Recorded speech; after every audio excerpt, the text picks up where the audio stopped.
نن مو کرونا ونیوله. کرونا موږ ونیوله. د کرونا اصلي هیات موږ پیدا کړي. او کرونا ډېره په مستی کې هم ده. داسې په مستی باندې زموږ کله دا کرونا راغلې ده. او زه و دې ته نن پانسۍ ورکومه چې د کرونا عذاب ختم شي، ځکه د دې کرونا له وجې مسجدونه بند دي، مدرسې بندې دي، خانقاوې بندې دي، تبلیغي جماعتونه بند دي. دا ډېره هوښیاره کرونا ده.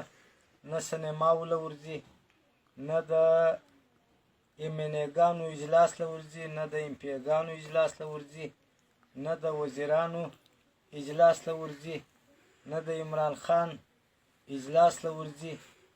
او دا خاص کر دا د مسلمانانو په خلاف را روانه ده، مسجدانو دینی ادارو له ورځي. نو لہذا نن به زه د دې خاتمه کومه، ځکه چې دا ډېره مسته کرونا ده. او دا د دې کرونا علامات او نشانیانې دي. دونه په مستی کې را روانه ده. زه به و دې ته اوس پانسۍ ورکومه او له مځکې به یې وهم.